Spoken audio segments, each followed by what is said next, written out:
Good evening, and welcome back to Histo Hispa. Tonight, we journey to the land of the rising sun. To Japan, an island nation where warriors lived by codes of honor, where elegance and violence existed side by side, where tradition shaped every aspect of life. We will explore feudal Japan, a time of samurai and shoguns, of castles and temples, of tea ceremonies and sword fights. We will walk through misty bamboo forests, stand before ancient shrines, and witness the rituals that defined a civilization. We will meet the samurai, the warrior class bound by Bushido, the way of the warrior. We will discover the shoguns, military rulers who commanded armies and shaped history. We will explore Japanese culture, the art of calligraphy, the tranquility of Zen gardens, the precision of the tea ceremony. We will see the daily lives of peasants and nobles, merchants and monks. And we will understand the concept of honor, the force that guided Japanese society for centuries. Close your eyes and let your mind drift across the Pacific. To an archipelago shrouded in mist and legend. To a land where cherry blossoms fall like snow, where temples perch on mountainsides, where the clash of swords echoes through history. To feudal Japan. Take a deep breath. Let the present world fade away, and join me as we explore the way of the warrior. To understand feudal Japan, we must first understand the land itself. Japan is an archipelago, a chain of islands stretching along the eastern edge of Asia. The four main islands are Honshu, the largest, Hokkaido to the north, Kyushu to the south, and Shikoku, the smallest of the four. Thousands of smaller islands surround them, scattered across the Pacific Ocean and the Sea of Japan. Japan is a land of mountains and forests. Over 70% of the country is mountainous, covered with dense forests of cedar, pine, bamboo, and maple. These mountains are rugged and beautiful, rising sharply from narrow coastal plains.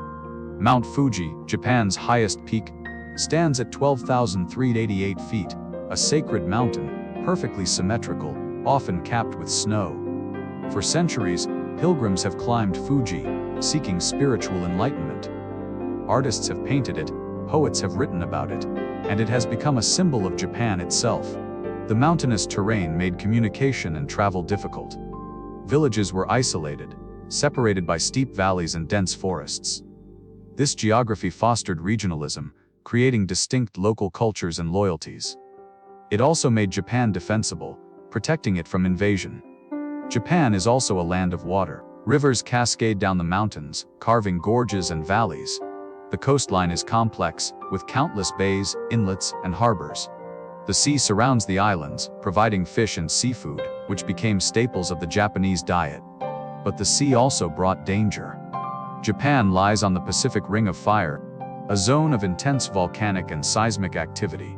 Earthquakes are frequent, sometimes devastating. Volcanic eruptions, though less common, have shaped the landscape. Tsunamis, massive waves triggered by undersea earthquakes, have struck the coasts throughout history. The Japanese learned to live with these natural forces, building flexible wooden structures that could withstand earthquakes, and developing a cultural resilience, an acceptance of impermanence and the power of nature. The climate of Japan varies from north to south. Hokkaido, in the north, has cold winters with heavy snowfall. Honshu, in the center, has four distinct seasons: cold winters, hot humid summers, and temperate springs and autumns. Kyushu and Shikoku in the south are warmer, with subtropical climates. Japan is also known for its seasonal beauty. In spring, cherry blossoms, sakura, bloom across the country, covering trees in clouds of pale pink and white. The blossoms last only a week or two, a fleeting beauty that the Japanese celebrate with festivals and picnics beneath the trees. The transience of the cherry blossom became a powerful symbol in Japanese culture, representing the beauty and fragility of life. In autumn, the maple leaves turn brilliant shades of red, orange, and gold, carpeting the forests and temple grounds. This seasonal cycle, the rhythm of nature, deeply influenced Japanese art, poetry, and philosophy. Now, let us turn to the early history of Japan. The Japanese islands have been inhabited for tens of thousands of years. The earliest culture is the Jomon, dating from around 14,000 BCE to 300 BCE. The Jomon people were hunter-gatherers and fishermen, living in pit houses and making pottery decorated with cord patterns. Jomon means cord-marked. Around 300 BCE, a new culture arrived from the Asian mainland, the Yai.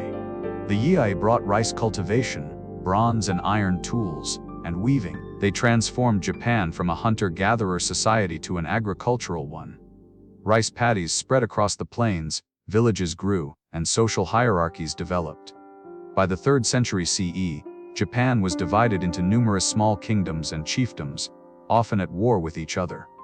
According to Chinese records, one of these kingdoms was ruled by a queen named Himiko, a shaman who held both political and spiritual power. Himiko sent envoys to China, establishing early diplomatic contact. Around the 5th and 6th centuries CE, the Yamato clan, based in the Kinai region of central Honshu, gradually established dominance over other clans. The Yamato claimed descent from the sun goddess Amaterasu, the highest deity in the Shinto religion. This divine ancestry gave the Yamato clan, and later the imperial family, a sacred authority. The emperor became both a political leader and a living god. During this period, Japan had extensive contact with China and Korea. Buddhism arrived in Japan in the 6th century CE, brought by Korean monks. At first, Buddhism met resistance from the indigenous Shinto religion. But gradually, the two religions coexisted and even blended, with Buddhist temples and Shinto shrines sometimes sharing the same grounds. Japan also adopted the Chinese writing system, adapting Chinese characters, kanji, to write the Japanese language. Japanese scholars studied Chinese literature, philosophy, and political systems. The Yamato court modeled itself on the Chinese imperial court, adopting Confucian ideas about hierarchy and governance. In 645 CE, the Taker reforms centralized power under the emperor, establishing a bureaucracy based on the Chinese model. Land was declared the property of the emperor, taxes were collected, and a legal code was promulgated.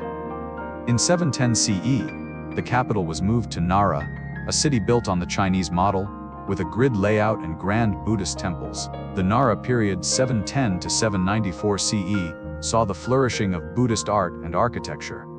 Massive temple complexes were built, and the great Buddha of Nara, a bronze statue over 50 feet tall, was cast.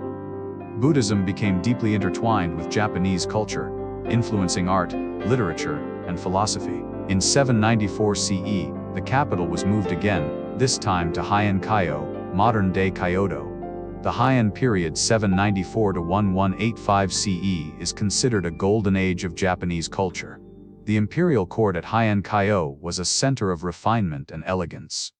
Courtiers wrote poetry, practiced calligraphy, and participated in elaborate rituals and ceremonies. Women of the court, such as Murasaki Shikibu and Sei Shonagon, produced some of Japan's greatest literature. Murasaki Shikibu wrote the tale of Genji, often considered the world's first novel, a complex psychological portrait of court life. But the Heian period also saw the decline of imperial power.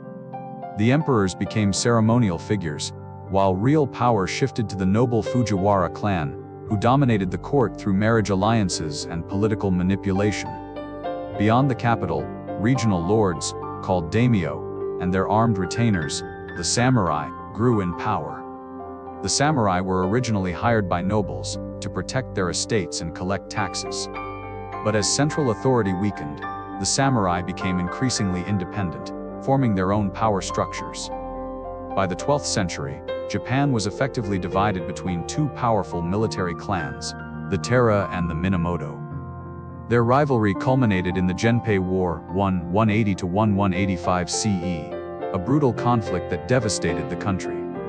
The Minamoto clan emerged victorious, and their leader, Minamoto no Yoritomo, established a military government, the shogunate, in Kamakura, far from the imperial court in Kyoto.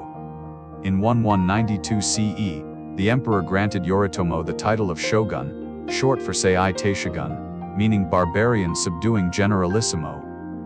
The shogun became the de facto ruler of Japan, commanding the military and governing the country, while the emperor remained a sacred but powerless figurehead. This marked the beginning of feudal Japan, a period that would last for nearly 700 years, until the Meiji Restoration in 1868. Feudal Japan was characterized by a warrior culture, a rigid social hierarchy, and a complex relationship between power and honor.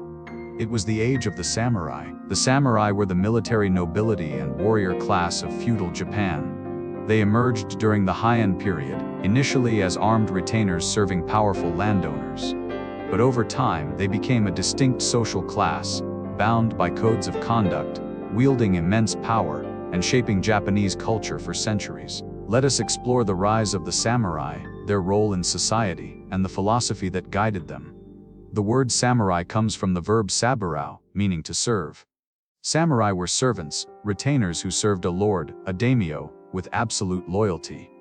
This relationship, known as jiri ninjo, the balance between duty and human emotion, was the foundation of samurai identity.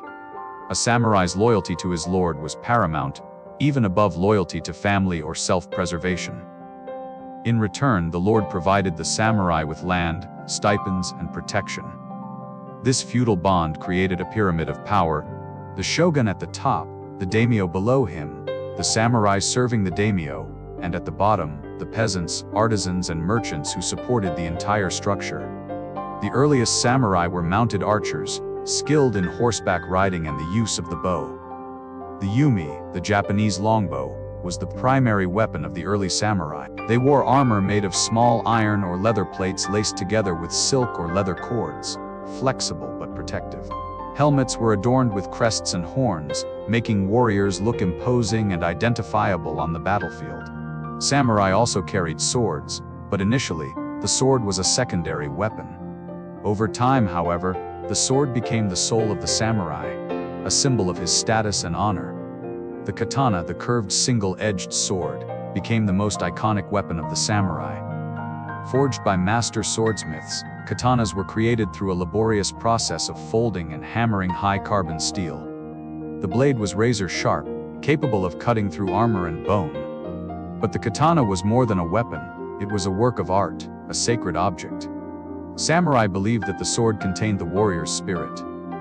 To draw the sword without cause was dishonorable, and to allow it to be dishonored was unforgivable. Samurai training began in childhood. Boys of samurai families were taught reading, writing, calligraphy, poetry, and history, but also horseback riding, archery, swordsmanship, and the martial arts. Physical discipline was matched by mental and spiritual training. Zen Buddhism, which arrived in Japan during the Kamakura period, became closely associated with the samurai. Zen emphasized meditation, self-discipline, and the direct experience of enlightenment. Samurai practiced zazen seated meditation to cultivate mental clarity and emotional control. Zen monks taught that life and death are part of the same flow, that attachment to life breeds fear, and that by accepting death, one can act with freedom and courage. This philosophy resonated with the samurai, who faced death constantly. The samurai code of conduct is known as Bushido, the way of the warrior. Bushido was not a written law, but a set of unwritten principles passed down through generations. It emphasized virtues such as loyalty, honor, courage, self-discipline, respect, and compassion. Let us explore these virtues in detail. Loyalty, chu, was the highest virtue. A samurai's loyalty to his lord was absolute. Even if the lord was cruel or unjust, the samurai was expected to serve faithfully. This loyalty extended to the lord's family and descendants. If a lord died, the samurai might follow him in death through seppuku, ritual suicide, to demonstrate ultimate loyalty. Honor meio was equally important. A samurai's reputation was everything. To lose honor was worse than death. Honor was maintained through proper conduct, fulfilling one's duties, and never showing cowardice or dishonesty. If a samurai's honor was tarnished, through failure, cowardice, or disobedience, he might restore it through seppuku, taking his own life in a ritualized manner. Seppuku, also called harakiri, involved cutting open one's abdomen with a short sword, a slow and agonizing death. It required immense courage and self-control. A trusted companion, a kaishakunin, would stand behind and decapitate the samurai to end his suffering. Seppuku was a way to die with dignity, to demonstrate that one's honor mattered more than life. Courage, yu, meant facing danger and death without fear. Samurai were expected to charge into battle, to stand firm in the face of overwhelming odds. But courage was not recklessness, it was controlled, disciplined, informed by wisdom and strategy. Self-discipline, jissi, was essential. A samurai controlled his emotions, his desires, his appetites. He did not show fear, anger, or pain. He endured hardship without complaint. This discipline extended to all aspects of life: diet, exercise, meditation, study, respect, governed interactions with others. Samurai were expected to be courteous, even to enemies. Politeness and proper etiquette were signs of refinement and self-mastery. A samurai bowed to his lord, to elders, to guests, demonstrating humility and respect. Compassion Jin might seem contradictory for a warrior, but Bushido taught that strength should be tempered with mercy. A true warrior was compassionate to the weak, protective of the innocent. Samurai were expected to be cultivated, educated, appreciative of beauty and art. This combination of martial prowess and cultural refinement is captured in the phrase Bun Bu Ryo Du, the dual way of the pen and the sword. Samurai studied calligraphy, poetry, and tea ceremony alongside sword fighting and strategy. They appreciated cherry blossoms and wrote haiku, 3-line poems capturing a moment of beauty or insight. This duality made the samurai unique among warrior classes. They were not mere soldiers, but philosopher warriors, cultivating both the art of killing and the art of living. The Kamakura period 1185 to 1333 CE saw the samurai consolidate their power. The Kamakura shogunate, led by the Minamoto clan, and later by the Hojo regents, ruled Japan from Kamakura. The imperial court in Kyoto remained, but it was powerless, a ceremonial institution. Real authority lay with the shogun and the samurai class. In 1274 and 1281 CE, the Mongols, under Kublai Khan, attempted to invade Japan. Massive fleets carrying tens of thousands of soldiers sailed from Korea and China. The first invasion was repelled by fierce samurai resistance and a typhoon that destroyed much of the Mongol fleet. The second invasion was even larger, but again, storms struck, sinking hundreds of ships and drowning thousands of soldiers. The Japanese called these storms kamikaze, divine winds, believing that the gods had protected Japan.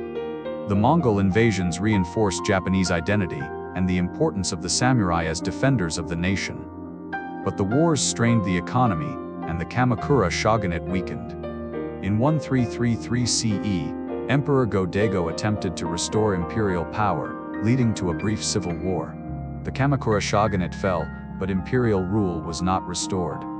Instead, a new military leader, Ashikaga Takagi, established a new shogunate in Kyoto, the Muromachi or Ashikaga shogunate 1336 to 1573 CE.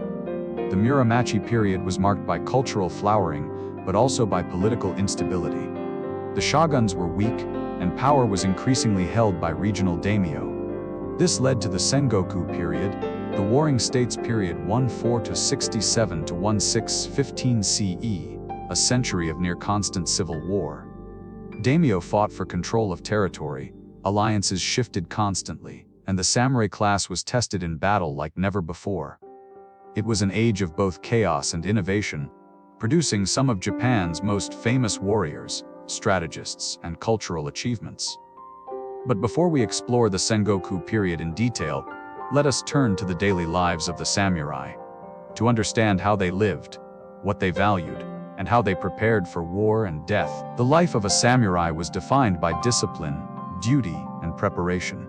From dawn to dusk, every aspect of a samurai's day was structured around training, service, and the cultivation of skills both martial and cultural. Let us step into the life of a samurai and experience his world. A samurai's day began before sunrise. He would rise from his sleeping mat, wash his face with cold water, and dress in his hakama, the pleated trousers worn by samurai, and a kimono. If he was at his lord's castle, he might wear the colors and crest of his clan. The first task of the morning was meditation. Many samurai practiced Zen Buddhism, and Zazen, seated meditation, was a way to prepare the mind for the day. Sitting in the lotus position, back straight, eyes half closed, the samurai focused on his breathing. The goal was not to empty the mind but to observe thoughts without attachment, to cultivate awareness and tranquility. This practice helped the samurai face the unpredictability of life and the constant presence of death with equanimity. After meditation, the samurai might perform ablutions at the household shrine. Most homes had both a Buddhist altar and a Shinto shrine. The samurai would offer incense, say prayers, and honor his ancestors. This connection to the past, to the spirits of his forebears, was a source of strength and identity. Breakfast was simple: a bowl of rice, miso soup, pickled vegetables, perhaps dried fish. Samurai did not indulge in excess. Moderation and self-control were virtues. After breakfast, the samurai began his training.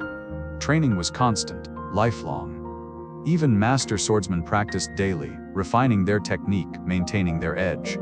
The samurai trained in several martial arts, collectively known as bujutsu. Kinjutsu, the art of swordsmanship, was central. Training involved solo practice with the katana, executing cuts and forms, kata, with precision and power. Partnered practice, sparring with wooden swords, bokan, allowed samurai to test their skills against an opponent. Strikes were controlled, but accidents happened, and scars were common. Kujutsu, archery, was also essential. Mounted archery, yabusami, was practiced by elite samurai. Riding at full gallop, the samurai would shoot arrows at targets, a skill requiring immense coordination and focus. Jujutsu, unarmed combat, taught grappling, throws, joint locks, and strikes. If disarmed, a samurai needed to defend himself with his hands. Jujutsu later evolved into judo and aikido in the modern era. Sujutsu, spear fighting, was another important skill. The yari, a long spear, was effective against cavalry and in formation fighting. Training also included strategy, tactics, and the study of military classics. Sun Tzu's Art of War and Japanese texts like Heiho Kadensho were studied. Samurai learned how to read terrain, plan ambushes, command troops, and anticipate enemy movements. A samurai was not just a fighter but a warrior scholar. But training was not only martial. In the afternoon, a samurai might practice calligraphy, shodo. Using a brush, ink, and paper, he would write kanji characters, striving for balance, flow, and expressive power. Calligraphy was considered a reflection of one's character. A hasty, sloppy script suggested a disordered mind. A controlled, elegant script revealed discipline and refinement. Poetry was another pursuit. Samurai composed and appreciated haiku and waka, classical Japanese poetry. Haiku, with its 3 lines and 17 syllables, captured fleeting moments: a frog jumping into a pond, the sound of water, the sight of the moon. This poetic sensibility cultivated awareness of beauty and impermanence, central themes in Japanese culture. The tea ceremony, chanoyu or sado, was a ritual of profound importance. Introduced from China and refined by Zen monks, the tea ceremony became a spiritual practice. It was not merely about drinking tea but about mindfulness, aesthetics, and connection.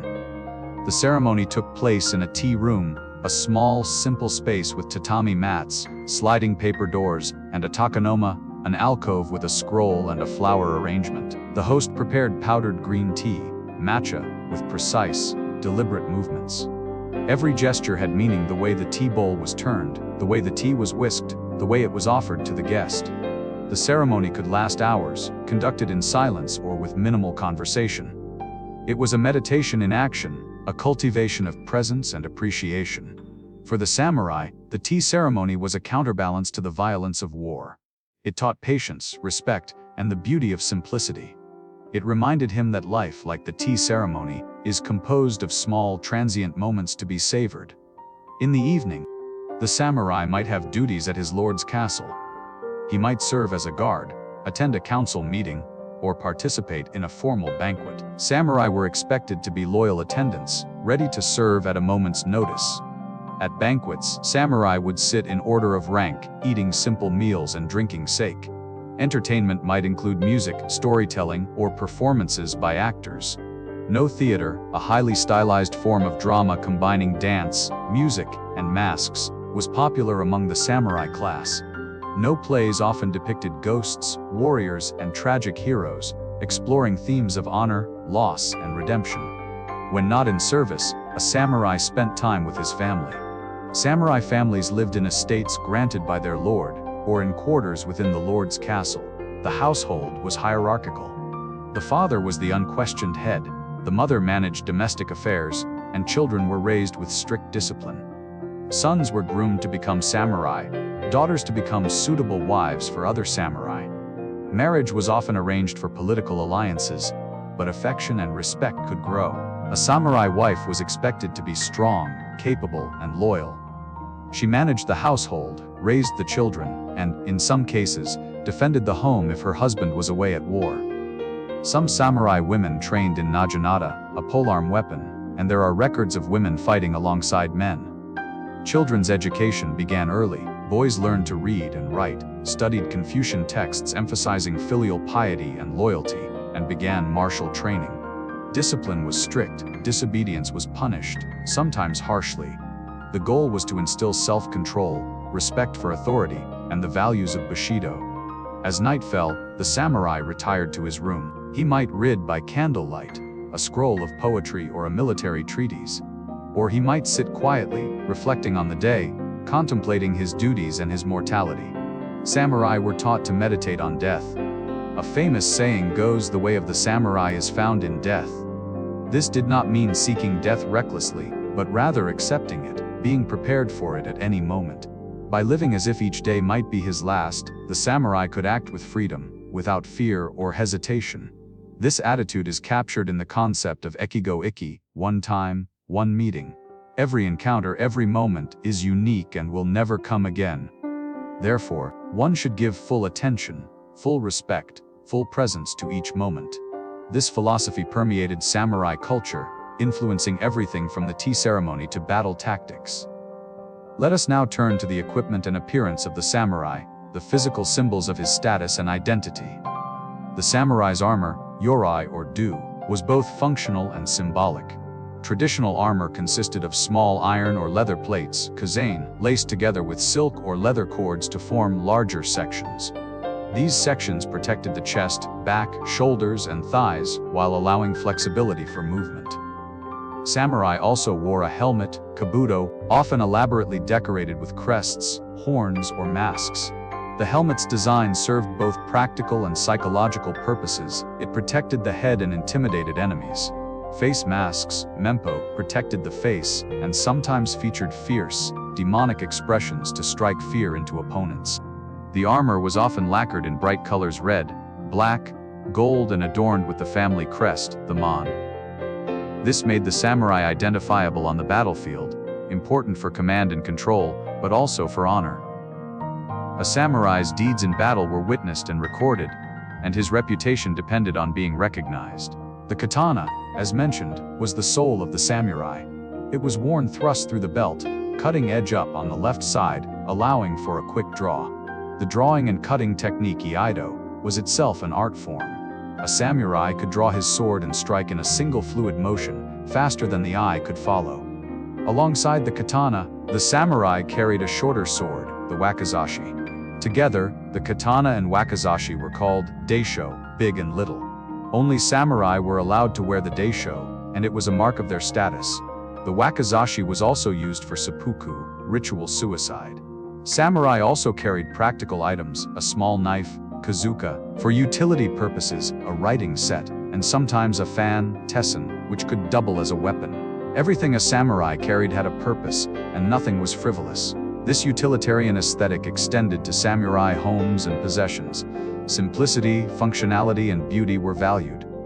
Excess and ostentation were considered vulgar. This aesthetic, influenced by Zen Buddhism, is known as wobai sabai, the appreciation of imperfection, transience, and simplicity. A cracked tea bowl, a weathered piece of wood, a single flower in a vase — these objects possessed beauty because they were authentic, unpretentious, and impermanent. Now, let us turn to the role of the samurai in warfare, the ultimate test of his training, courage, and loyalty. We have walked through the land of Japan, from its misty mountains to its sacred temples. We have traced the early history, from the Jomon and Yayoi cultures to the rise of the imperial court and the arrival of Buddhism. We have witnessed the emergence of the samurai, the warrior class that would dominate Japan for centuries. We have explored Bushido, the way of the warrior, and the virtues of loyalty, honor, courage, discipline, respect, and compassion. And we have stepped into the daily life of the samurai, from dawn meditation to evening contemplation, from martial training to the tea ceremony. But there is much more to discover. In the next part of our journey, we will explore the Sengoku period, the age of warring states, when Japan was torn by civil war and the samurai were tested as never before. We will meet the great daimyo and shoguns who struggled for supremacy. We will witness epic battles, cunning strategies, and acts of heroism and treachery. We will explore the castles where the samurai lived and the battles where they died. And we will see how, from chaos, unity eventually emerged. But for now, rest. Let the images settle: the samurai kneeling in meditation, the katana gleaming in candlelight, the cherry blossoms falling like snow, the mist rising from the bamboo forest. Breathe deeply and drift toward sleep. We will continue soon. The Sengoku period, from 1467 to 1615 CE, was one of the most tumultuous eras in Japanese history. It was an age of near-constant warfare, when regional daimyo fought for survival and supremacy, when alliances shifted like the wind, and when Japan teetered on the edge of complete fragmentation. But it was also an age of innovation, of military genius, of cultural achievement born from chaos. Let us explore the Sengoku period, the age of the country at war. The period began with the Onin War 1467 to 1477 CE, a succession dispute within the Ashikaga shogunate. What started as a conflict between two powerful daimyo families, the Hosokawa and the Yamana, escalated into a devastating war that engulfed Kyoto and spread across Japan.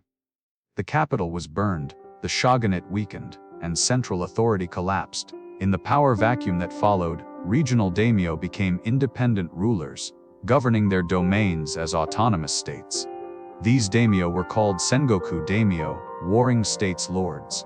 They were often former vassals who had overthrown their masters, or military commanders who had carved out territories through conquest. The principle of Gekukyujo, the low overthrowing the high, became common.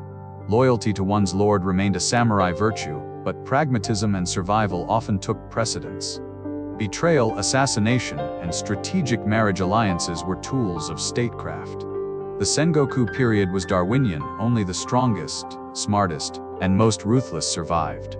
To understand this period, let us meet some of its most famous figures. In the province of Owari, a young daimyo named Oda Nobunaga was rising to power. Nobunaga was born in 1534 CE, the son of a minor daimyo. He was unconventional, even as a youth. He dressed eccentrically, associated with commoners, and was nicknamed the Fool of Owari. But Nobunaga was no fool. He was a military genius, a ruthless strategist, and a visionary who dreamed of unifying Japan under his rule. In 1560 CE, a rival daimyo, Imagawa Yoshimoto, led a massive army of 25,000 men toward Kyoto, intending to seize control of the shogunate. His route passed through Nobunaga's territory. Nobunaga had only 3,000 men. Most advisors urged him to submit or flee. But Nobunaga saw an opportunity. At the Battle of Okazama, Nobunaga launched a surprise attack during a rainstorm. The Imagawa forces, spread out and unprepared, were thrown into chaos. Yoshimoto was killed and his army disintegrated. This stunning victory made Nobunaga a legend and established him as a major player in the Sengoku struggle.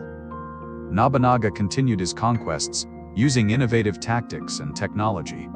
He was one of the first daimyo to make extensive use of firearms. Portuguese traders had introduced matchlock muskets, Tangashima, to Japan in 1543 CE. Most daimyo dismissed them as novelties, inferior to the bow. But Nobunaga recognized their potential. At the Battle of Nagashino in 1575 CE, Nobunaga faced the Taikta clan, renowned for their cavalry charges. Nobunaga positioned 3,000 musketeers behind wooden palisades, organized in rotating ranks so that firing was continuous. When the Taikta cavalry charged, they were cut down by volley after volley of gunfire. The battle was a massacre, and the Taikta clan was shattered. Nobunaga's use of firearms revolutionized Japanese warfare, shifting the balance from mounted archers to infantry with guns. Nobunaga was also ruthless. He destroyed Buddhist temples that opposed him, burning the Enryaku-ji monastery on Mount Hiei, and killing thousands of monks. He crushed peasant uprisings with brutal efficiency. His motto was Tenka Fubu, rule the realm by force. He sought to create a centralized state, abolishing internal trade barriers, encouraging commerce and rewarding talent regardless of birth. But Nobunaga's ambitions made him many enemies. In 1582 CE, while staying at the Hano-ji Temple in Kyoto, Nobunaga was betrayed by one of his generals, Akechi Mitsuhide. Mitsuhide's forces surrounded the temple and set it on fire. Nobunaga, realizing he was trapped, committed seppuku. He was 49 years old. Nobunaga's death plunged Japan back into uncertainty. But one of his most loyal generals, Toyotomi Hideyoshi, quickly moved to avenge him. Hideyoshi defeated Mitsuhide at the Battle of Yamazaki, just 13 days after Nobunaga's death. Hideyoshi then consolidated his position, becoming Nobunaga's successor and continuing the mission of unification. Toyotomi Hideyoshi was a remarkable figure. Born a peasant, the son of a foot soldier, he rose through the ranks by sheer ability and cunning. He served Nobunaga faithfully, earning the nickname Kazaru, Little Monkey, for his cleverness. After Nobunaga's death, Hideyoshi outmaneuvered rivals and became the most powerful man in Japan.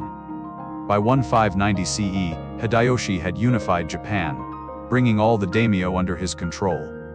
He did not take the title of shogun. He was not of samurai birth, and the title required noble lineage. Instead, he became Kampaku, imperial regent, ruling in the emperor's name. Hideyoshi implemented sweeping reforms. He conducted a nationwide land survey, establishing accurate records of rice production and taxation. He issued the Sword Hunt Edict, confiscating weapons from peasants, ensuring that only samurai could bear arms. This solidified the class divisions, creating a rigid social hierarchy: samurai, farmers, artisans, and merchants in that order. Hideyoshi also had grand ambitions abroad. In 1592 and 1597 CE, he launched 2 invasions of Korea, intending to conquer China. Hundreds of thousands of troops were sent across the sea. Initially, the Japanese forces advanced rapidly, capturing Seoul and other cities. But Korean resistance, led by Admiral Yi Sun-sin and his famous turtle ships, armored warships, stalled the invasion. Chinese forces intervened, and the campaigns became brutal, protracted wars of attrition. Hideyoshi's death in 1598 CE ended the invasions, and Japanese forces withdrew. The Korean campaigns were costly failures, but they demonstrated the military might of a unified Japan. After Hideyoshi's death, power passed to a council of regents, but real authority lay with one man, Tokugawa Ieyasu. Ieyasu was a shrewd, patient daimyo who had served both Nobunaga and Hideyoshi. He waited for the right moment to seize power. In 1600 CE, rival factions clashed at the Battle of Sekigahara, one of the most decisive battles in Japanese history. Ieyasu led the Eastern Army, while his rivals, loyal to Hideyoshi's son, led the Western Army. The battle was massive, involving over 150,000 warriors. Victory hung in the balance until several daimyo, who had secretly allied with Ieyasu, switched sides mid-battle. The Western Army collapsed, and Ieyasu won a crushing victory. In 1603 CE, the emperor granted Ieyasu the title of shogun. Ieyasu established the Tokugawa shogunate, with its capital in Edo, modern-day Tokyo. The Tokugawa would rule Japan for over 260 years, until 1868 CE, bringing peace and stability after a century of war. But before we explore the Tokugawa period, let us examine the castles where the daimyo lived, the fortresses that symbolized their power. Castles, shiro, were the centers of political and military power in feudal Japan. They were fortresses, administrative centers, and symbols of the daimyo's authority. Let us explore the architecture, function, and significance of Japanese castles. Early Japanese fortifications were simple wooden palisades on hilltops, yamajiro, mountain castles. These were temporary strongholds, occupied during conflicts and abandoned afterward. But during the Sengoku period, as warfare intensified, castles became permanent, elaborate structures. The introduction of firearms necessitated changes in design. Wooden walls could be splintered by musket fire, so castles were built with thick stone foundations, massive walls, and multiple defensive layers. Japanese castles typically consisted of several elements. The ishigaki, stone base, was a sloping wall of carefully fitted stones, up to 60 feet high. The slope made scaling difficult, and the irregular surface prevented the use of ladders. Above the stone base rose wooden structures, turrets, yagura, and the central keep, tenshu. The tenshu was the most iconic feature, a multi-story tower with white plastered walls and dark tile roofs. It was both a watchtower and a last refuge in case of siege. The tenshu of Heimji Castle, for example, rises 6 stories and is considered one of the finest surviving examples of Japanese castle architecture. Heimji Castle, located in Hyogo Prefecture, is known as White Heron Castle because of its elegant white walls.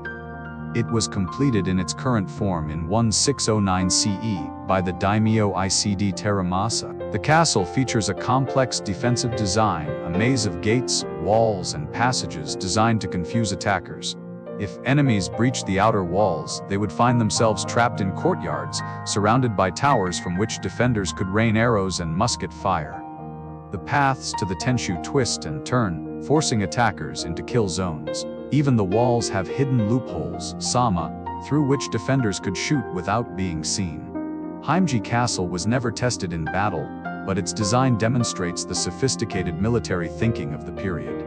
Another famous castle is Osaka Castle, built by Toyotomi Hideyoshi in 1583 CE. It was the largest and most formidable castle in Japan, with massive stone walls and a 5-story tenshu covered in gold leaf. Osaka Castle was designed not just for defense but as a statement of power and wealth. In 1614 and 1615 CE, Osaka Castle was besieged by Tokugawa Ieyasu's forces. The sieges were among the largest military operations in Japanese history, involving hundreds of thousands of troops. Despite the castle's defenses, it eventually fell, and Hideyoshi's son, Toyotomi Hidori, committed seppuku. The fall of Osaka Castle marked the final consolidation of Tokugawa power. Inside the castles, the layout reflected the social hierarchy. The daimyo's private quarters were in the most secure part of the castle, often in the tenshu itself. These rooms were decorated with painted screens, fusuma, depicting landscapes, birds, and flowers. Artists like Kano Idoku created stunning murals, turning the castle interiors into art galleries. The audience hall, where the daimyo received visitors and held court, was designed to impress and intimidate. The daimyo sat on a raised platform, while visitors knelt on lower levels. The screens behind the daimyo often depicted powerful symbols: tigers, dragons, pine trees, conveying strength and permanence. Samurai retainers lived in quarters within the castle or in the surrounding castle town, Jakamachi. These towns grew around the castles, housing samurai families, merchants, artisans, and laborers. The layout of the Jakamachi was strategic. Samurai lived closest to the castle, providing immediate defense, while merchants and artisans lived in designated districts. Peasants lived in surrounding villages, farming the land and providing rice, the currency of feudal Japan. Rice was stored in castle warehouses, kora, and used to pay samurai stipends, measured in koku, a unit equivalent to the amount of rice needed to feed one person for a year. A samurai's rank and stipend were measured in koku. A low-ranking samurai might receive 50 koku, while a high-ranking retainer might receive thousands. Castles were also centers of culture. Daimyo patronized artists, tea masters, and scholars. No performances were held in castle theaters. Tea ceremonies took place in castle tea houses, chashitsu, simple structures in castle gardens.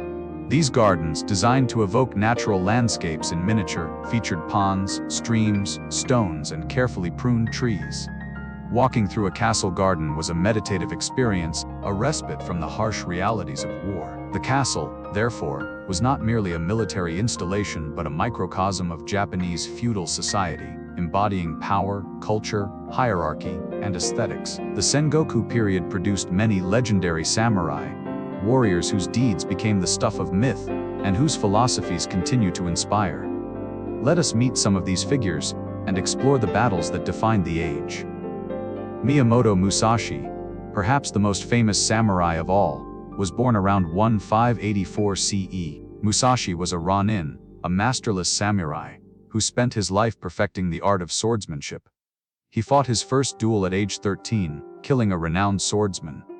Over his lifetime, Musashi fought over 60 duels, never losing. His most famous duel was against Sasaki Kajiro, a master swordsman, At Ganryu Island in 1612 CE, Kojiro wielded a long katana, famed for his technique swallow reversal. Musashi arrived late, deliberately, to unnerve his opponent. He carved a wooden sword from an oar while crossing to the island. When the duel began, Musashi struck Kojiro with the wooden sword, killing him instantly. Musashi's victory was not just a matter of skill but of psychological warfare. Later in life, Musashi retired to a cave and wrote the Book of Five Rings, a treatise on strategy, tactics, and philosophy. The book explores 5 elements: earth, water, fire, wind, and void, applying them to combat and life. Musashi taught the way of 2 swords, using both katana and wakizashi simultaneously, a unique and effective technique.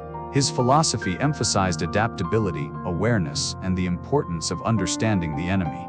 The Book of Five Rings is still studied today by martial artists, business leaders, and strategists worldwide. Another legendary figure is Teihei de Shinjin, the Tiger of Kai's.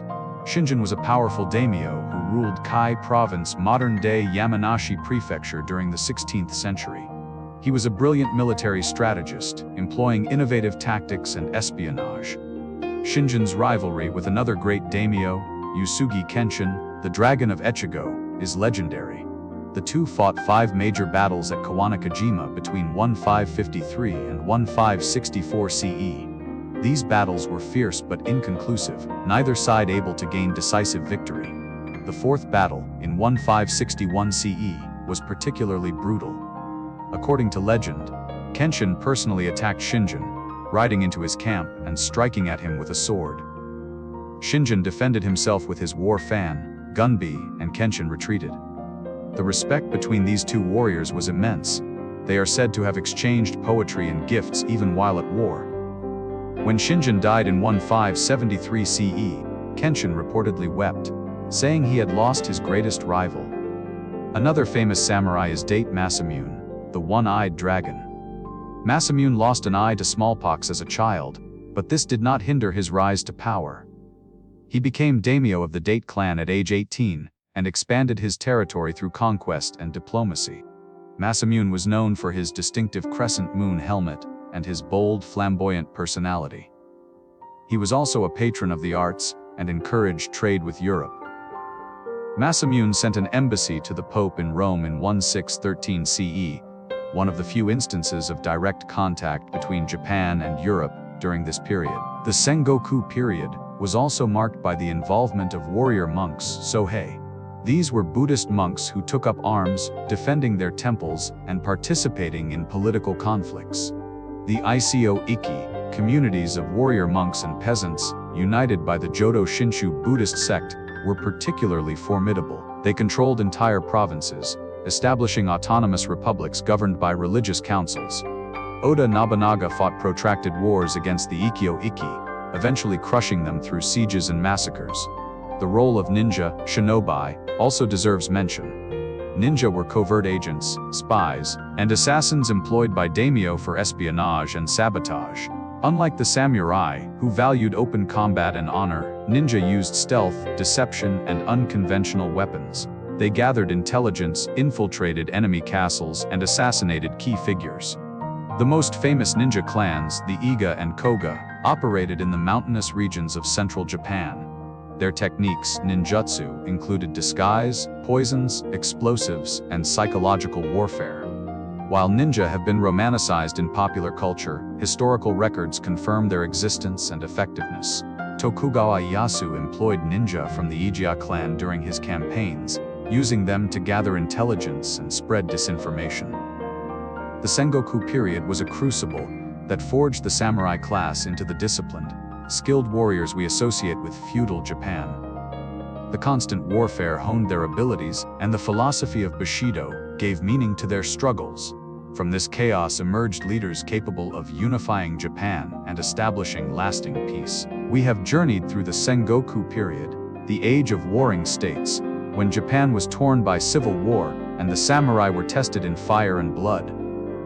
We have met the great daimyo Oda Nobunaga, the ruthless innovator Toyotomi Hideyoshi, the peasant who became ruler, and Tokugawa Ieyasu, the patient strategist who unified Japan. We have explored the castles, the fortresses where daimyo ruled and samurai lived, symbols of power and centers of culture. And we have encountered legendary samurai like Miyamoto Musashi, Takedo Shinjin, and Date Masamune, warriors whose deeds echo through history. But there is more to discover. In the next part of our journey, we will explore the Tokugawa period, the Edo era, when Japan entered a time of peace and isolation that lasted over 250 years. We will see how the samurai adapted to peacetime, transforming from warriors to bureaucrats. We will explore the flourishing of culture, ukiyo-e prints, kabuki theater, haiku poetry. And we will witness the eventual arrival of Western powers, the end of the shogunate, and the transformation of Japan into a modern nation. But for now, rest. Let the images settle: the warrior in armor charging into battle, the castle rising from the mist, the duel at Ganryu Island, the cherry blossoms falling on the graves of heroes. Breathe deeply and drift toward sleep. We will continue soon. In 1603 CE, Tokugawa Ieyasu became shogun, establishing a dynasty that would rule Japan for over 260 years. The Tokugawa period, also called the Edo period after the capital city, was an era of peace, stability, and isolation. After a century of warfare, Japan entered a time when swords were sheathed and culture flourished. Let us explore the Tokugawa shogunate and the society it created. Tokugawa Ieyasu was a master of statecraft. He had learned from the mistakes of Nobunaga and Hideyoshi. Nobunaga had been too ruthless, creating enmity. Hideyoshi had been too ambitious, exhausting the nation with foreign wars. Ieyasu was patient, pragmatic, and strategic. His goal was to create a system that would ensure Tokugawa dominance for generations. He established his capital at Edo, a small fishing village on the Kanto Plain. Under Tokugawa rule, Edo grew into one of the largest cities in the world, with a population exceeding 1 million by the 18th century. The Tokugawa system Bakuhan was a clever balance of central authority and regional autonomy. The shogun directly controlled about 1/4 of Japan's land, including major cities, ports, and mines. The remaining land was divided among the daimyo, who governed their domains, Han, as semi-independent rulers. But the daimyo were tightly controlled. The Sankin Katai, alternate attendance system, required daimyo to spend every other year in Edo, serving the shogun. When the daimyo returned to their domains, their families remained in Edo as hostages. This ensured loyalty and prevented rebellion. The cost of maintaining two residences, traveling to and from Edo with large retinues, and supporting families in the capital drained the daimyo's wealth, reducing their ability to fund military campaigns. The shogunate also enforced strict regulations on castle construction, limiting the size and fortifications of daimyo castles. Daimyo were classified into three categories: feudi, hereditary vassals who had supported Ieyasu before Sekigahara; Tozama, outside lords who had submitted after Sekigahara; and Shinpan, collateral branches of the Tokugawa family. Feudai daimyo held strategic territories near Edo and key positions in the government. Tozama daimyo, though wealthier and controlling larger domains, were kept at a distance, their loyalty always in question. This system created stability but also stagnation. With no external wars and internal rebellion suppressed, the samurai's role changed. They transformed from warriors into administrators, bureaucrats who managed domains, collected taxes, and enforced laws. The percentage of the population classified as samurai was about 6 to 7%, a hereditary class that no longer fought but retained their status and privileges. Samurai continued to wear the daisho, the two swords, as symbols of their rank. They received stipends measured in koku of rice from their daimyo, but many samurai lived modestly, supplementing their income with side jobs like teaching, crafts, or even commerce, though this was technically beneath them. Some samurai became ronin, masterless samurai, when their lords died without heirs or were dispossessed by the shogunate. Ronin had no stipend, no lord, and often struggled to survive. Some became bandits, others bodyguards, and some turned to scholarship or art. The rigid social hierarchy of the Tokugawa period placed samurai at the top, followed by farmers, artisans, and merchants, in that order. This was based on Confucian philosophy, which valued productive labor farmers over commerce merchants. But in reality, merchants grew wealthy through trade, while many samurai became impoverished. This inversion caused resentment and social tension. Peasants, who made up about 80% of the population, were tied to the land. They grew rice, paid taxes typically 40 to 50% of their harvest, and supported the entire system. Life for peasants was hard, backbreaking labor, heavy taxation, and little social mobility. But peasant communities were tightly knit, with village councils and festivals that provided social cohesion. Artisans produced goods, textiles, pottery, lacquerware, metalwork. They lived in urban centers and enjoyed more freedom than peasants. Merchants, though officially the lowest class, were essential to the economy. They traded rice, sake, textiles, and other goods. Osaka became the commercial center, the kitchen of Japan, where rice and other commodities were traded.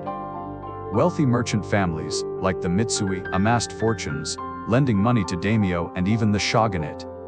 This economic power contrasted with their low social status, creating a complex dynamic. The Tokugawa shogunate also implemented a policy of national isolation, sakoku. In the early 17th century, the shogunate became concerned about the influence of Christianity, which Portuguese and Spanish missionaries had introduced.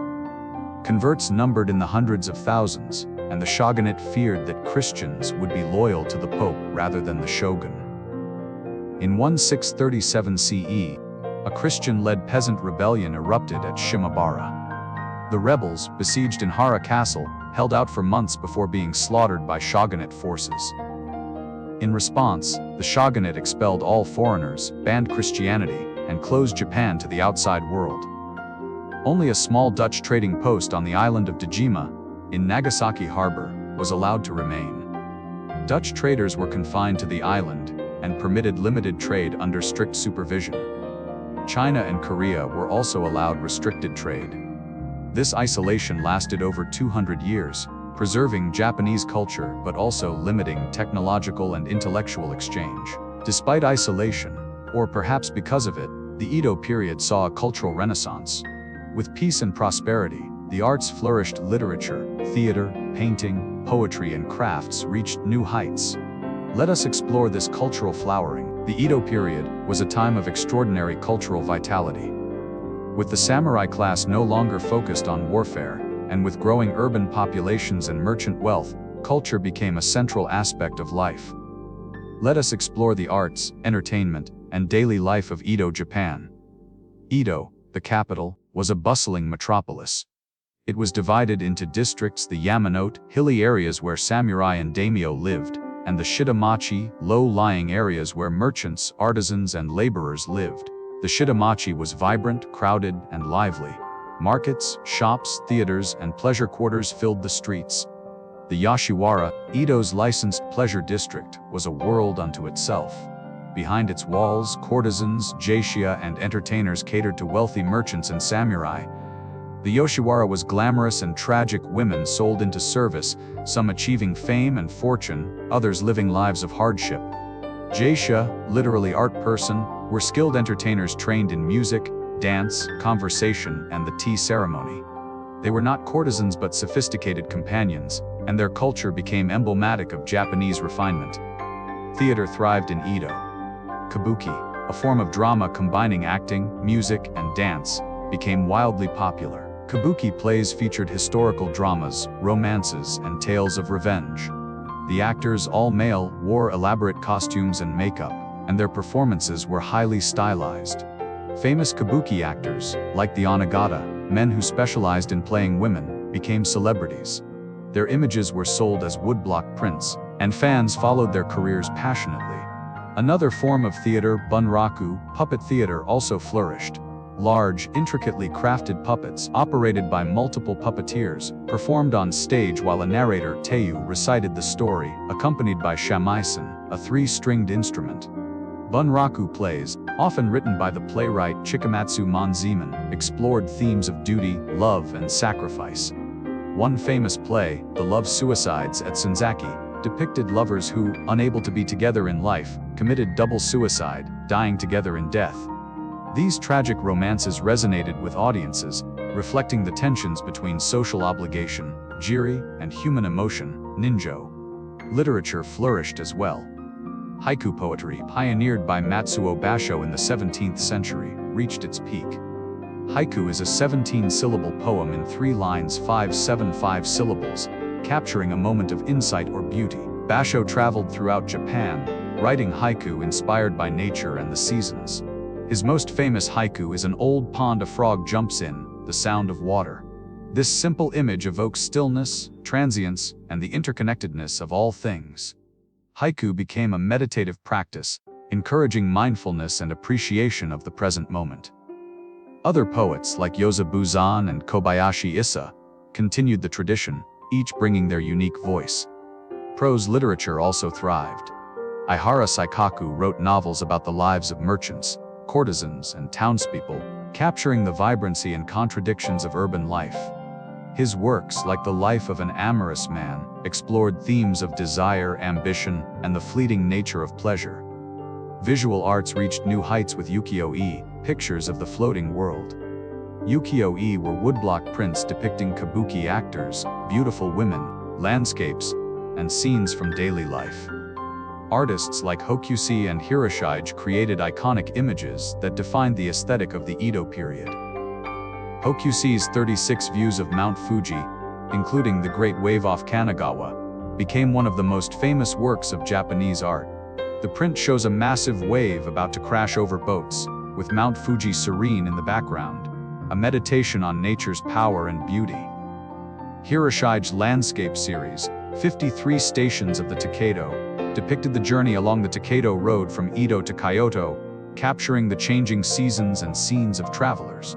Ukiyo-e prints were affordable, produced in large quantities, and widely distributed. They were not considered high art at the time but popular entertainment. Yet their bold compositions, vibrant colors, and innovative perspectives influenced Western artists like Vincent van Gogh and Claude Monet, contributing to the Impressionist and Post-Impressionist movements. Craftsmanship also flourished. Japanese artisans produced exquisite lacquerware, decorated with gold and silver, pottery and porcelain from kilns like Arita and Kutani, textiles with intricate dyeing and weaving techniques, and metalwork, including sword fittings, tsuba, that were miniature works of art. The tea ceremony chinoyu continued to be practiced and refined. The tea master Sen no Rikyu, who lived in the 16th century, had established the principles of the ceremony: harmony, respect, purity, and tranquility. These principles guided every aspect of the ceremony, from the selection of utensils to the movements of the host. In the Edo period, tea ceremony became accessible to the samurai and merchant classes, practiced in tea houses throughout the country. Gardens, another art form, reached perfection. Japanese gardens were designed to evoke natural landscapes in miniature, using rocks, water, plants, and pathways. Zen rock gardens, Kersen-sui, used raked gravel to represent water and carefully placed stones to represent islands or mountains. The Ryoanji Rock Garden in Kyoto is perhaps the most famous, a rectangle of gravel with 15 stones arranged, so that from any vantage point, one stone is always hidden, suggesting the mystery and incompleteness of reality. Stroll gardens like Kenroku-en in Kanazawa featured ponds, streams, bridges, and tea houses designed to be experienced by walking through, each turn revealing new vistas. These gardens were spaces for contemplation, aesthetic appreciation, and connection with nature. Cuisine also developed during the Edo period. Sushi, originally a way to preserve fish by fermenting it with rice, evolved into the fast food of Edo. Nigiri sushi, fresh fish on seasoned rice, was sold from street stalls. Tempura, introduced by Portuguese traders, became a popular dish. Soba noodles, buckwheat noodles served hot or cold, were a staple. Sake rice wine was brewed in countless varieties, from sweet to dry, clear to cloudy. Tea culture extended beyond the ceremony. Green tea, matcha, sencha, and other varieties were consumed daily. The Japanese diet, based on rice, fish, vegetables, and fermented foods, was healthy and balanced. Meat consumption was minimal, partly due to Buddhist influence. This diet contributed to the health and longevity of the population. Education spread during the Edo period. Terrakoya. Temple schools taught children reading, writing, arithmetic, and Confucian ethics. By the end of the period, literacy rates in Japan were among the highest in the world. Samurai studied at domain schools, Han, learning the Confucian classics, martial arts, and administration. Scholarship flourished. Confucian scholars debated philosophy and governance. Kokugaku, national learning, scholars studied ancient Japanese texts, seeking to define a uniquely Japanese identity separate from Chinese influence. Rangaku, Dutch learning, scholars studied Western science and medicine, gleaning knowledge from Dutch books. Despite isolation, some Japanese intellectuals recognized the importance of Western knowledge and worked to translate and disseminate it. The Edo period, therefore, was not a time of stagnation but of cultural dynamism, intellectual curiosity, and artistic achievement. But all eras must end, and the arrival of foreign powers in the mid-19th century would shatter Japan's isolation and bring the age of the samurai to a close. For over 200 years, the Tokugawa shogunate maintained peace and isolation. But by the mid-19th century, internal and external pressures mounted, and the shogunate began to crumble. Let us explore the final decades of the samurai age and the transformation of Japan. Internally, the Tokugawa system faced problems. The economy was stagnant. Samurai, dependent on fixed rice stipends, suffered as prices rose and the value of rice fluctuated. Many samurai fell into debt. Peasants, burdened by heavy taxes and periodic famines, sometimes rebelled. Merchants, though wealthy, were frustrated by their low social status and the restrictions placed on commerce. Intellectually, some scholars questioned the shogunate's legitimacy. They argued that the emperor, not the shogun, was the rightful ruler of Japan. The concept of Sano joy, revere the emperor, expel the barbarians, gained traction. Externally, Western powers were expanding into Asia. In 1853 CE, American Commodore Matthew Perry sailed into Edo Bay with a fleet of warships, the famous Black Ships. Perry carried a letter from President Millard Fillmore, demanding that Japan open its ports to trade. The shogunate, aware that resistance would be futile against superior Western technology, reluctantly agreed. In 1854 CE, the Treaty of Kanagawa opened 2 ports to American ships. Similar treaties followed with other Western powers, often on unequal terms. These treaties, imposed by threat of force, were seen as humiliating. The shogunate's inability to resist foreign pressure weakened its authority. Dissatisfaction grew, particularly among samurai in the outer domains, Tazama Han, who had long resented Tokugawa dominance. Domains like Satsuma and Choshu began to modernize their militaries, buying Western weapons and training troops in Western tactics. In 1867 CE, Shogun Togawa Yoshinobu, recognizing that the shogunate could no longer maintain control, resigned and returned power to the emperor. This event, the Teizei Hokan, was intended to preserve the Tokugawa family's influence within a new government, but radical samurai from Satsuma and Choshu, seeking to completely overthrow the Tokugawa, were not satisfied. In 1868 CE, forces loyal to the emperor clashed with Tokugawa loyalists in the Boshin War. The war lasted over a year, with battles fought across Japan. The imperial forces, equipped with modern weapons and supported by the Western-leaning domains, emerged victorious. The young Emperor Meiji, only 15 years old, was declared the sovereign ruler of Japan. This marked the beginning of the Meiji era, enlightened rule, and the Meiji Restoration, the restoration of imperial power. The Meiji government embarked on a radical program of modernization, transforming Japan from a feudal society into a modern nation-state. The goal was Fukoku Kyohei, enrich the country, strengthen the military, to make Japan powerful enough to resist Western domination, and renegotiate the unequal treaties. The feudal system was dismantled. The Han were abolished, replaced by prefectures governed by centrally appointed officials. The samurai class was abolished. Samurai lost their stipends, their legal privileges, and their right to wear swords. In 1876 CE, the Heidare, Sword Abolishment Edict, was issued, forbidding anyone except the military and police from carrying swords. This was a profound blow to samurai identity. The sword was the soul of the samurai, and its removal symbolized the end of the warrior class. Some samurai accepted the changes, finding new roles in the government, military, business, or education. Others resisted. In 1877 CE, a group of disaffected samurai in Satsuma, led by Seigo Takamori, a hero of the Meiji Restoration, launched the Satsuma Rebellion. Seigo and his followers, armed with swords and traditional weapons, fought against the new conscript army, equipped with rifles and artillery. The rebellion was crushed. Seigo, wounded and surrounded, committed seppuku, the last act of a samurai. His death marked the symbolic end of the samurai era. The Meiji government introduced sweeping reforms.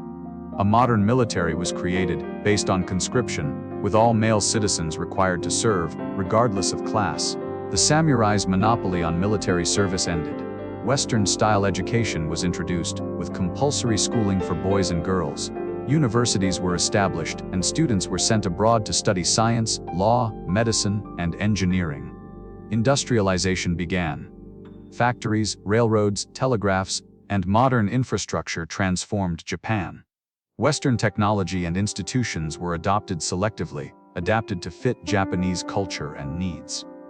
The government encouraged commerce and entrepreneurship. Former samurai and merchants founded companies that would become giants: Mitsubishi, Mitsui, Sumitomo. By the turn of the 20th century, Japan had transformed itself into a modern, industrialized nation. In 1894 to 1895 CE, Japan fought and defeated China in the Sino-Japanese War. In 1904 to 1905 CE, Japan fought and defeated Russia in the Russo-Japanese War, shocking the world. A non-Western nation had defeated a European power. Japan was now a major player on the world stage, but the rapid modernization came at a cost. Traditional culture was disrupted. The samurai class, which had defined Japan for centuries, disappeared. Their values, loyalty, honor, discipline, were adapted and reinterpreted in the context of a modern nation-state. The Bushido Code was invoked to foster patriotism and loyalty to the emperor. In the 20th century, this ideology would be used to justify militarism and aggression, leading Japan into World War II. But that is a story beyond the scope of our journey tonight. Tonight, we remember the samurai as they were, warriors bound by honor, living in a world of beauty and violence, guided by a code that demanded the highest standards of conduct. To understand the samurai and Japanese culture, we must explore the spiritual traditions that shaped them. Japan's indigenous religion is Shinto, the way of the gods. Shinto is not a religion in the conventional sense, with a founder, sacred texts, or rigid doctrines. It is a collection of beliefs, practices, and rituals centered on the worship of kami, spirits or deities that inhabit the natural world.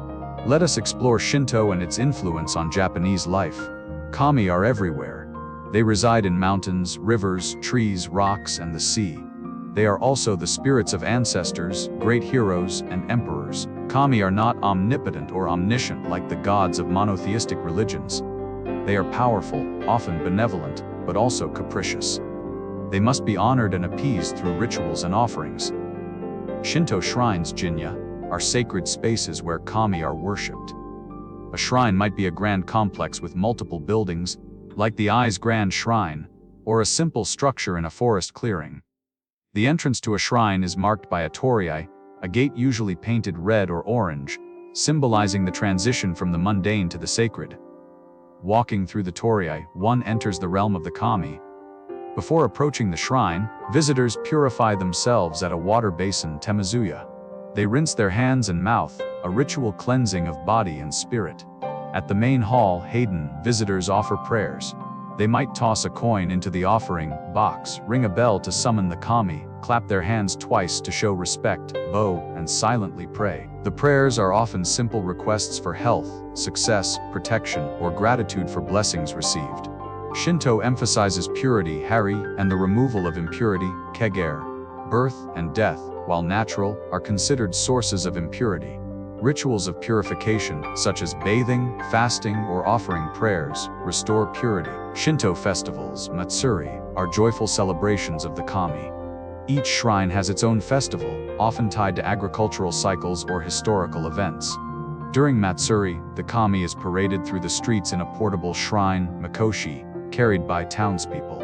There is music, dancing, food, and drink. Matsuri are communal events, reinforcing social bonds and the connection to the kami. Shinto does not have a moral code like the Ten Commandments. Instead, it emphasizes harmony with nature, respect for ancestors, and the importance of community and ritual. Actions that disrupt harmony or show disrespect are bad. Actions that maintain harmony and show respect are good. This flexibility allowed Shinto to coexist with Buddhism, which arrived in Japan in the 6th century CE. Rather than conflict, the two religions blended. Many Japanese practice both, visiting Shinto shrines for births, weddings, and New Year, and Buddhist temples for funerals. This syncretism is called Shinbutsu Shugo, the mixing of kami and Buddhas. For the samurai, Shinto reinforced loyalty to the emperor, who was considered a direct descendant of the sun goddess Amaterasu, the highest kami. Serving the emperor was a sacred duty. Shinto also emphasized purity, discipline, and respect for nature, values that aligned with Bushido. Samurai often prayed at shrines before battle, seeking the kami's protection and favor. Some shrines became associated with war and warriors, like the Yasukuni Shrine, where the spirits of those who died in service to Japan are enshrined. Shinto's reverence for nature influenced Japanese aesthetics and philosophy.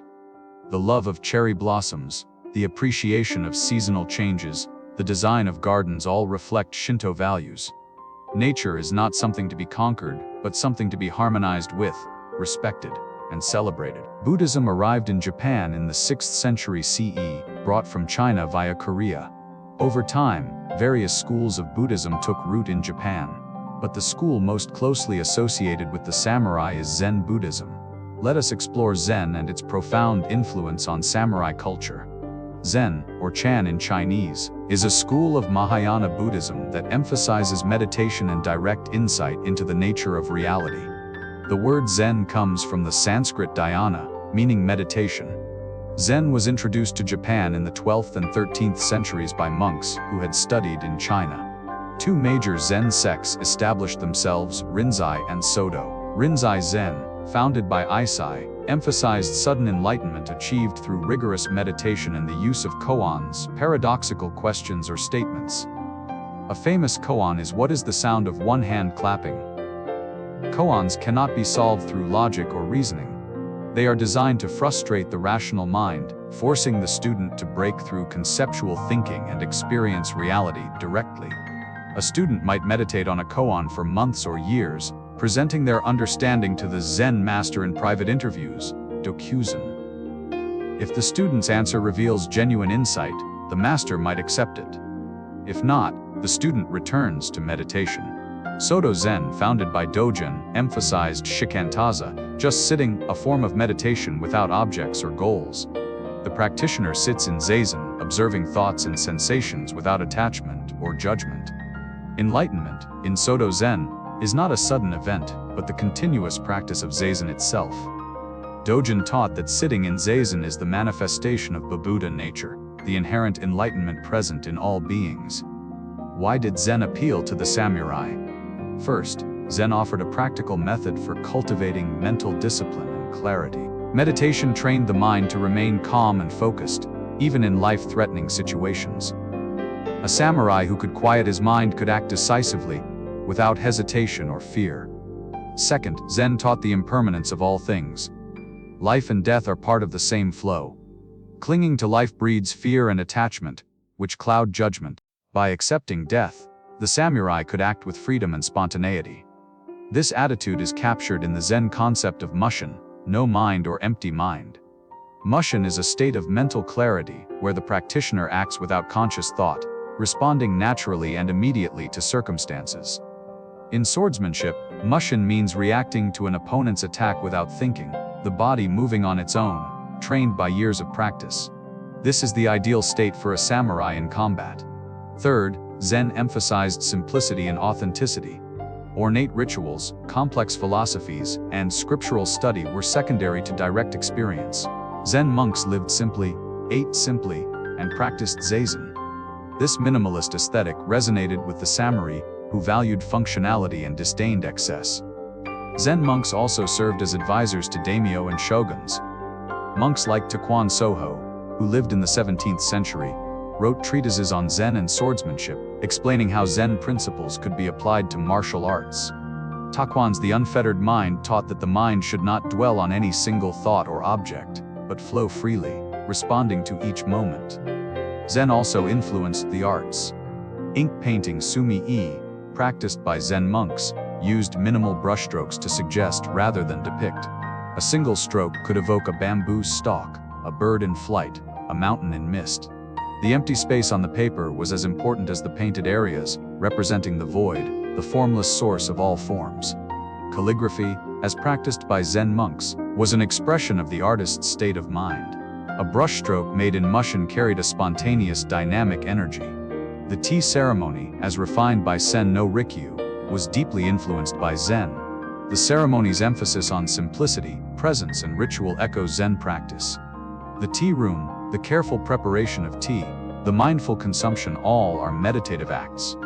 Zen gardens, as mentioned earlier, are spaces for contemplation. The act of raking gravel, arranging stones, or simply sitting and observing the garden is a form of meditation. Haiku poetry, with its brevity and focus on a single moment, reflects Zen's emphasis on immediacy and presence. Matsuo Basho, himself influenced by Zen, wrote haiku that captured the essence of Zen insight. The temple bell stops, but the sound keeps coming out of the flowers. This haiku evokes the lingering resonance of the bell, suggesting that reality is not limited to what we perceive directly, but includes the unseen and the ineffable. For the samurai, Zen was not just a philosophy but a way of life, integrating martial skill, mental discipline, aesthetic sensitivity, and spiritual insight. The tea ceremony, chanoyu or sado, the way of tea, is one of the most refined cultural practices in Japan. It is far more than the act of drinking tea. It is a spiritual discipline, an aesthetic experience, and a social ritual. Let us explore the tea ceremony and its significance in samurai culture. Tea was introduced to Japan from China in the 9th century, initially consumed by Buddhist monks to stay awake during meditation. By the 16th century, tea drinking had become a social activity among the elite, but it was Sen no Rikyu 1522 to 1591 CE who transformed the tea ceremony into a profound art form. Rikyu served as tea master to Oda Nobunaga and Toyotomi Hideyoshi, two of the most powerful men in Japan. Rikyu's philosophy of tea emphasized four principles: wa harmony, kei respect, sei purity, and jaku tranquility. Wa harmony means harmony between host and guest, between people and nature, between the utensils and the setting. Every element of the ceremony should work together seamlessly. Kei, respect, is the deep mutual respect between host and guest, expressed through gestures, words, and actions. The host prepares the tea with care and devotion, the guest receives it with gratitude and mindfulness. Sei purity refers to both physical and spiritual cleanliness. Guests purify their hands and mouth at a stone basin outside the tea room. The tea room itself is spotless, and the utensils are meticulously cleaned. But purity also means cleansing the heart of worldly concerns, entering the tea room with a clear, open mind. Joku, tranquility, is the inner peace achieved through the practice of tea. The tea ceremony creates a space of stillness, away from the chaos of the world, where participants can experience a moment of calm and connection. The tea room, chishitsu, is a small, simple structure, often separate from the main house. It is accessed through a low door, nijeraguchi, forcing guests to bow as they enter, a gesture of humility. Inside the room is minimalist tatami mats, plain walls, a takanoma alcove with a hanging scroll and a simple flower arrangement. The scroll, kikomono, often features calligraphy with a Zen phrase or a painting, chosen by the host to reflect the season or the occasion. The flower arrangement, chabana, is spare and natural, often a single branch or blossom. The tea ceremony follows a precise sequence of actions, each with meaning. The host enters, carrying the tea utensils, a tea bowl, chawan, a tea whisk, chasen, a tea scoop, chashaku, and a container of powdered green tea matcha. The host places the utensils carefully, each movement deliberate and graceful. Water is heated in a kettle over a charcoal brazier. The sound of the boiling water, the wind in the pines, is part of the ceremony's aesthetic. The host scoops tea powder into the bowl, adds hot water, and whisks it to a frothy consistency. The bowl is turned so that its most beautiful side faces the guest and is offered with a bow. The guest accepts the bowl with both hands, admires its design, and takes a sip. The tea is bitter, earthy, and rich. The guest drinks slowly, mindfully, savoring the flavor, the warmth, the texture. After finishing, the guest wipes the rim of the bowl and returns it to the host. The host cleans the utensils in front of the guests, a ritual of transparency and trust. Finally, the guests admire the utensils, asking about their history and craftsmanship. This appreciation of beauty and simplicity is central to the tea ceremony. The entire ceremony can last several hours, but time seems to dissolve. There is no rush, no agenda, only presence. For the samurai, the tea ceremony was a counterbalance to the violence and brutality of war. It taught patience, self-control, and the appreciation of beauty. It provided a space for reflection and connection, transcending social hierarchy. In the tea room, a daimyo and a common samurai could meet as equals, united in the shared experience of tea.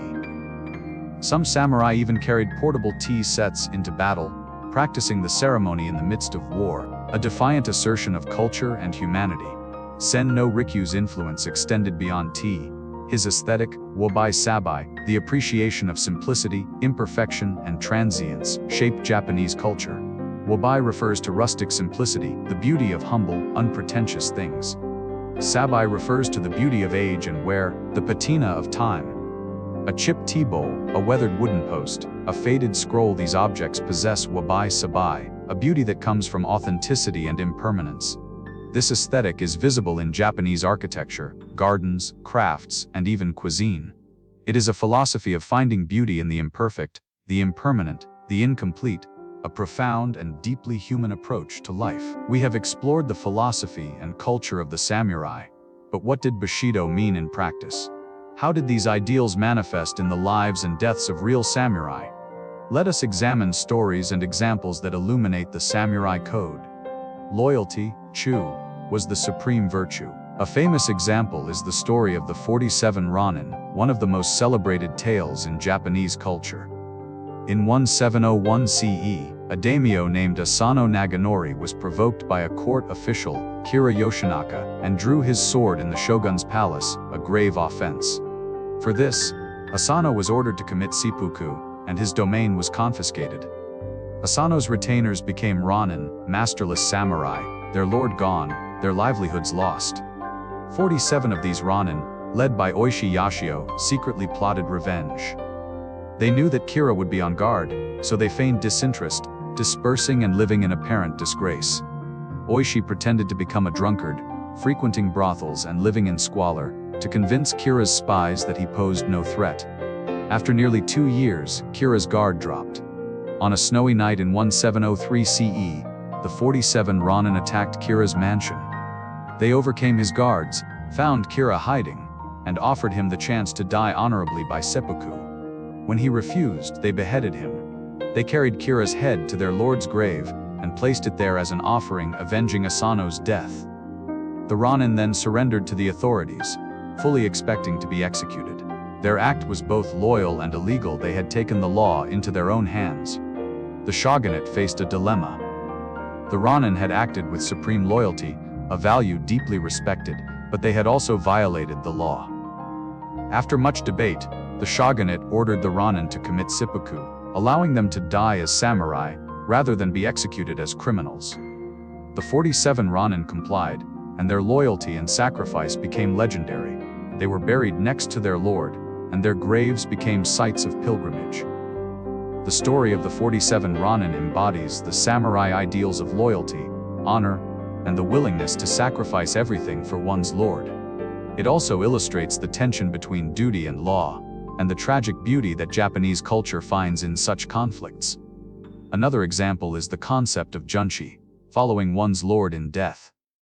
When a lord died, it was not uncommon for loyal retainers to commit seppuku, choosing to serve their lord in the afterlife rather than live without him. This practice was eventually banned by the Tokugawa shogunate, but it reflects the depth of the bond between lord and retainer. Honor, meiyo, was maintained through proper conduct and could only be restored through death if lost. Seppuku ritual suicide was the ultimate act of honor. It was performed with a short sword tanto, by cutting open the abdomen, a slow and excruciating death. The practice demonstrated courage, self-control, and acceptance of responsibility. A kashakunin, a trusted second, stood behind with a sword, ready to decapitate the person after the cut was made, to end the suffering. This required skill and trust, and being chosen as kashakunin was an honor. Seppuku was performed for various reasons: to atone for failure, to protest an unjust order, to avoid capture, or to demonstrate sincerity. General Nogi Mersuk, a hero of the Russo-Japanese War, committed seppuku in 1912 CE after the death of Emperor Meiji, following his lord in death as an expression of ultimate loyalty. Courage, meant facing death without fear. Samurai were expected to embrace death, to live as if they were already dead. This attitude is famously captured in the book Hagakure, written by Yamamoto Tsunetomo in the early 18th century. Hagakure, meaning hidden among the leaves, is a collection of thoughts and anecdotes about Bushido. One of its most famous passages states, "The way of the samurai is found in death." This does not mean seeking death recklessly, but rather that by meditating on death, by accepting it, one can act with complete freedom and decisiveness. If a samurai is not afraid to die, he can act without hesitation, without clinging to life. Compassion, Jin, tempered the warrior's ferocity. Samurai were expected to protect the weak, to show mercy to defeated enemies, and to appreciate beauty and culture. There are stories of samurai who spared enemies, who showed courage, who wept for the suffering of war, who composed poetry on the eve of battle. One famous samurai, Tara no Kiyomori, rose to become the most powerful man in Japan in the 12th century. But he was also a patron of the arts, supporting temples and artists. His life illustrates the dual nature of the samurai, the capacity for both violence and culture. Discipline, jissi, was constant. Samurai trained daily, not just in martial skills but in self-control. They endured hardship without complaint, controlled their emotions, and maintained composure. There are accounts of samurai who, even when wounded or dying, showed no pain, maintaining dignity to the end. This self-mastery was considered the mark of a true warrior. The samurai code, therefore, was not abstract philosophy but lived practice, embodied in the actions and choices of individuals. It demanded the highest standards of conduct, and those who failed to meet them faced dishonor, exile, or death. But it also elevated the warrior beyond a mere soldier, making him a philosopher, an artist, and a moral exemplar. While samurai culture was dominated by men, women also played important roles, and some even became warriors. Let us explore the lives of samurai women, the Ana Bujisha, and their contributions to Japanese society. Samurai women were expected to embody the same virtues as men: loyalty, honor, courage, and self-discipline. But their roles were primarily domestic, managing the household, raising children, and supporting their husbands. In a samurai household, the wife was responsible for the estate when her husband was away at war. She managed servants, oversaw finances, and made important decisions. Samurai wives were educated, often literate, and skilled in calligraphy, poetry, and the tea ceremony. They were also trained in self-defense, particularly with the naginata, a polearm weapon with a curved blade. The naginata was considered a woman's weapon, and many samurai daughters were taught naginata jutsu, the art of the naginata. Some women became Ana Bujisha, female warriors, fighting alongside men in battles. One of the most famous is Tamo Gozen, who fought in the Genpei War in the 12th century. According to the epic The Tale of the Hike, Tamo was a fearless rider whom neither the fiercest horse nor the roughest ground could dismay. She was skilled with the bow, the sword, and the naginata. In battle, she was worth 1,000 ordinary warriors. At the Battle of Awazu, Tamo fought bravely, killing several enemies. When her lord, Minamoto no Yoshinaka, was surrounded and facing certain death, he ordered her to flee, not wanting her to die with him. Reluctantly, she obeyed, taking the head of a pursuing enemy as a final act, before disappearing from history. Another notable Ana Bujisha was Nakano Takeko, who fought in the Boshin War in 1868 CE. Takiko led a unit of female warriors, armed with naginata, defending Izuwakamatsu Castle against imperial forces. She fought fiercely, killing several enemies before being shot. Mortally wounded, she asked her sister to cut off her head so that the enemy could not take it as a trophy. Her sister complied, and Takiko's head was buried beneath a pine tree. A monument stands there today, honoring her courage. Samurai women also practiced the concept of jigi, a form of ritual suicide similar to seppuku, but performed by cutting the throat or stabbing the heart. Women committed jigi to preserve their honor, to avoid capture, or to follow their husbands in death. It required immense courage and demonstrated that women, like men, valued honor above life. Samurai women were also cultural transmitters, teaching their children the values of Bushido, the importance of loyalty and honor. They ensured that traditions were passed down, that family pride was maintained. The ideal samurai woman was strong, capable, and loyal, a partner to her husband, rather than a subordinate. Though their contributions are less celebrated than those of male samurai, women were essential to the samurai class and to Japanese culture. The age of the samurai ended in 1876 CE, when the Meiji government abolished the class and banned the wearing of swords. But the legacy of the samurai endures, influencing Japan and the world. Let us explore the lasting impact of Bushido and samurai culture. In Japan, samurai values were adapted to modern contexts. During the Meiji and Taisho eras, the concept of Bushido was used to promote loyalty to the emperor and the nation. The military adopted Bushido as its code, emphasizing duty, discipline, and willingness to die for the emperor.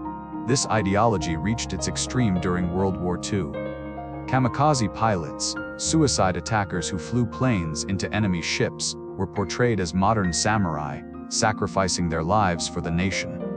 The code of Bushido was invoked to justify fanatical resistance and refusal to surrender. Prisoners of war were considered dishonorable, and Japanese soldiers often fought to the death or committed suicide rather than be captured.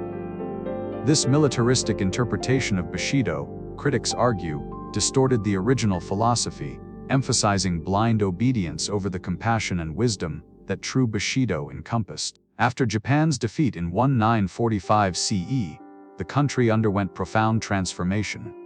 The militaristic ideology was rejected, and Japan adopted a pacifist constitution. But elements of samurai culture remained.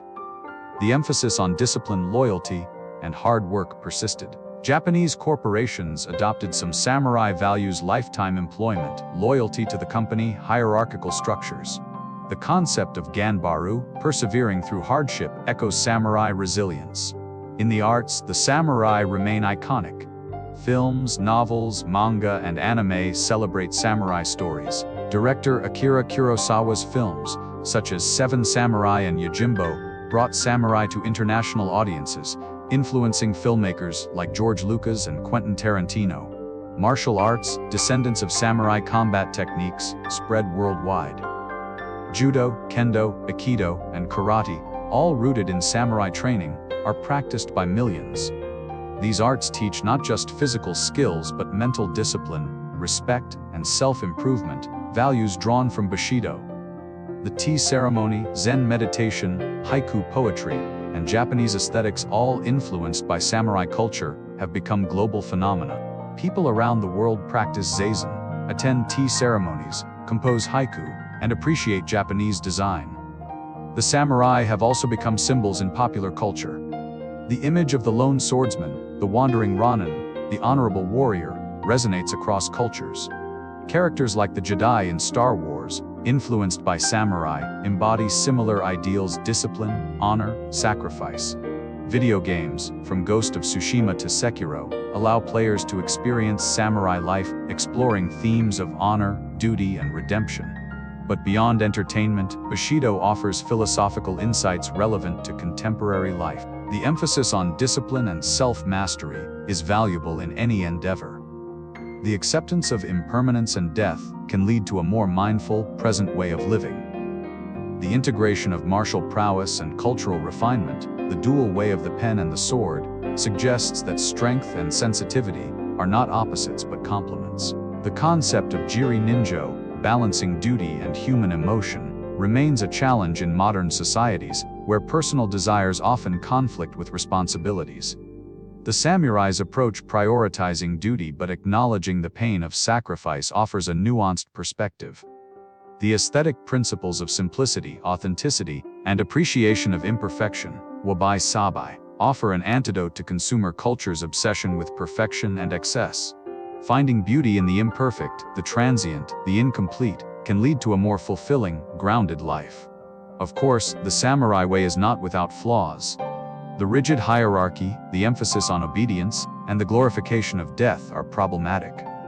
Bushido, like any philosophy, must be understood in context and adapted critically to modern values. But at its best, Bushido teaches courage, integrity, respect, and the pursuit of excellence. It reminds us that how we live matters, that character is built through discipline and choice, and that beauty and meaning can be found even in the face of suffering and mortality. The samurai are gone, but their spirit endures. In the cherry blossoms that bloom and fall each spring, in the quiet of a Zen garden, in the discipline of a martial artist, in the respect shown in a bow, the legacy of the samurai lives on. And so, our journey through feudal Japan comes to an end. We have traveled from the misty mountains to the bustling streets of Edo, from the battlefield to the tea room, from the dawn of the samurai to the twilight of their age. We have walked with warriors bound by Bushido, the way of the warrior, living lives of discipline, honor, and courage. We have witnessed battles and duels, sieges and rebellions, the clash of swords and the fall of empires. We have explored the castles where daimyo ruled and the gardens where they found peace. We have entered the tea room, experienced the tranquility of the ceremony, and understood that beauty and violence coexisted in the samurai's world. We have meditated with Zen monks, seeking enlightenment through stillness. We have honored the kami at Shinsho shrines, recognizing the sacred in nature and in ancestors. We have met legendary figures: Miyamoto Musashi, the undefeated swordsman, Oda Nobunaga, the ruthless unifier, Tokugawa Ieyasu, the patient strategist, and the 47 Ronin, whose loyalty became legend. We have seen how the samurai adapted to peace, transforming from warriors to administrators, yet preserving their values and their arts. And we have witnessed the end, the arrival of the modern world, the abolition of the samurai class, and the transformation of Japan into a global power. But the samurai are more than history. They are symbols, archetypes, embodiments of ideals that transcend time and place. The samurai teaches us that life is impermanent, that death is always near, and that therefore every moment matters. He teaches us to live with discipline, to cultivate skills, to master the self. He teaches us to balance strength with compassion, power with humility, action with contemplation. He teaches us to find beauty in simplicity, to appreciate the transient, to honor the past while facing the future. The way of the warrior, Bushido, is ultimately a way of living fully, authentically, with courage and grace. It is relevant not just to warriors, but to anyone seeking to live with purpose and integrity. As you drift off to sleep tonight, carry with you the images of feudal Japan.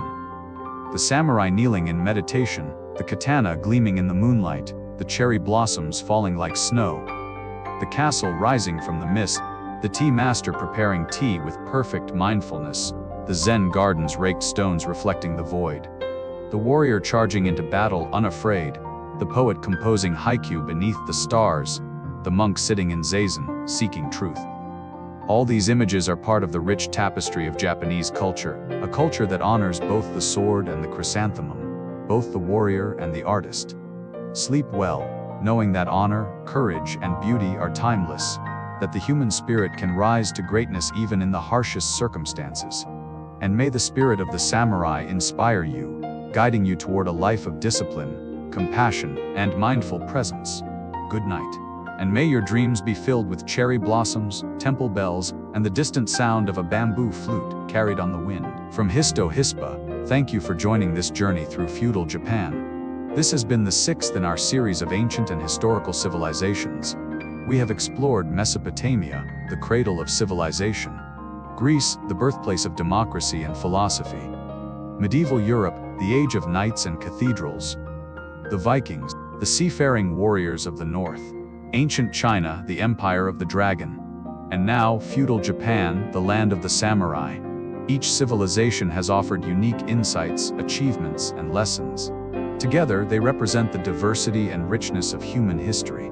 They remind us that humanity has always sought meaning, beauty, and greatness, even in times of hardship and conflict. As you rest tonight, know that history is not just the past. It lives in us, in the values we hold, the stories we tell, the cultures we inherit. We are part of a larger story, connected to those who came before and responsible to those who will come after. May the wisdom of the ancients guide us. May the beauty they created inspire us. And may the courage they showed give us strength. Sleep peacefully, traveler, and when you wake, may you carry with you a deeper appreciation for the journey of humanity, and a commitment to honor, discipline, and compassion in your own life. From all of us at Histo Hispa, good night.